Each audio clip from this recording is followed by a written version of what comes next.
తదుపరి రాశి ధనుసు రాశి అండి. మరి మూలా నక్షత్రం 1, 2, 3, 4 పాదాలు, పూర్వాషాఢ నక్షత్రం 1, 2, 3, 4 పాదాలు, ఉత్తరాషాఢ నక్షత్రం 1వ పాదం. యో యో యో బా బి బూ ధా బా ఢా బే అనే అక్షరాలు గల వాళ్ళందరూ దీని కింద వస్తారండి. ఆదాయం 5, వ్యయం 5. ఎంత సంపాదన ఉందో అంత ఖర్చు ఉందండి.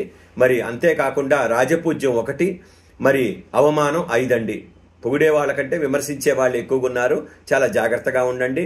మరి గురుగ్రహ సంచారం చూస్తే మే వరకు చూస్తే గనక ఎక్కువగా రుణాలు చేసే అవకాశం ఉంది, జాగ్రత్తగా ఉండి. మే నుంచి అక్టోబర్ వరకు మంచి పనులు పూర్తి చేస్తారు. మరి అక్టోబర్ నుంచి డిసెంబర్ వరకు మాటని జాగ్రత్తగా వాడాలి, తొందరపడి కఠినంగా మాట్లాడకండి, కఠిన సంభాషణలు అసలు చేయకండి. మరి డిసెంబర్ నుంచి మళ్ళీ మార్చి వరకు, ఉగాది వరకు ఆరోగ్యం జాగ్రత్తగా ఉంచుకోవాలండి, ఆరోగ్యంగా ఉండాలి. అంతేకాకుండా అనుకున్న పనులు పూర్తి చేస్తారండి. ఏదేమైనా గురుగ్రహ అనుగ్రహం ఈ సంవత్సరం వీళ్ళకి చాలా బాగుందండి. శనిగ్రహ సంచారం చూస్తే 4ంట ఉన్నాడు అంటే అర్ధాష్టమ శని జరుగుతుందండి వీళ్ళకి.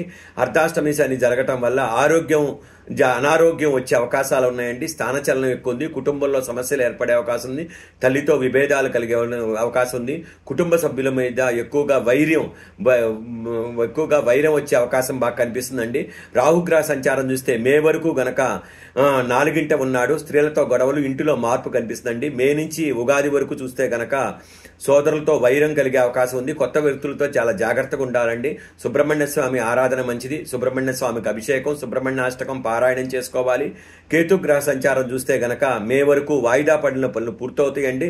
మే నుంచి మళ్ళీ ఉగాది వరకు ఒక మంచి అవకాశాన్ని కోల్పోతారు. కాబట్టి గణపతి ధ్యానం చేసుకోవటం, రుణమోచి గణేశ స్తోత్రం చదువుకోవటం, సంకటనాశన గణేశ స్తోత్రం చదువుకోవటం, సంకటహర చతుర్థి వ్రతం చేయటం, గరికతో పూజ చేయించుకోవటం, ఉండ్రాలతో పూజ చేయించుకోవటం, ఇలాంటివన్నీ ఎక్కువగా చేసుకోవాలి. ఏదేమైనప్పటికీ ధనుసు రాశి వాళ్ళు గురుగ్రహానికి, శనిగ్రహానికి, రాహుగ్రహానికి, మరి కేతుగ్రహానికి మినువులు, ఉలవలు, శనగలు, నల్ల నువ్వులు ఖచ్చితంగా దానం ఇవ్వాలండి.